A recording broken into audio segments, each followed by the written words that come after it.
আব্বা সূর্য দিনে মানে কেতে ওঠে? তা কখন উঠবে? কেন রাত্রি? দিনে মানে কি সূর্য আমাদের কাজে লাগে? কেন কাজে লাগে না কেন?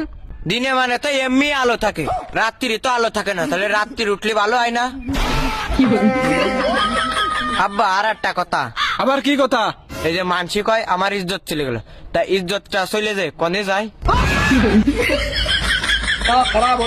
আব্বা এ কথা নাই, বাদ দিলাম, আর একটা কথা আছে। কয়া এই যে কাজী সাহেব মানসির বিয়ে পড়ায়, কাজী সাহেবের বিয়েটা পড়ায় কিটা? আব্বা আরো কিছু কবি? হ্যাঁ আব্বা। তা কয়া। আব্বা এই যে মানসি জন্মদিন পালন করে, তো জন্ম রাত পালন করে না কেন? যারা রাত্রি রইলো তারা তো জন্ম রাত পালন করতে পারত। ও আব্বা তুই কি থামবি মনি? না আব্বা। তাহলে কয়া। আব্বা এই যে লাইট আছে না, লাইট তো বিভিন্ন কালার হয়, লাল হয়, হলুদ হয়, নীল হয়, সবুজ হয়, কিন্তু কালা কালারের বাল্ব হয় না কেন? মনে তুই আমার সামনে তো সর নাই, কিন্তু তোর এই ঠান্ডা পানির মধ্যে ফেলাই দিবানে। আব্বা পানিতে ফেলানোর আগে আর একটা প্রশ্নের উত্তর দাও। আবার কি প্রশ্ন? আব্বা জিলেপি যদি একা বেকা না যদি সোজা হইতো, তাহলে জিলেপির নাম কি হইতো?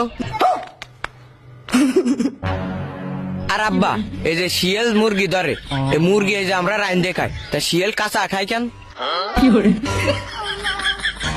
আর আব্বা এই থাম। না থামবো না। তাহলে কয়া। বিষে যদি মিয়াত না থাকে, ওই বিষ খেলে কি মানুষ মরিয়ে যায়? আব্বা এটা শেষ কথা, এই যে আমরা চোখ দিয়ে সবকিছু দেখতে পারি, কিন্তু চোখের ভিতর কিছু গিলি এটা দেখতে পারি না কেন?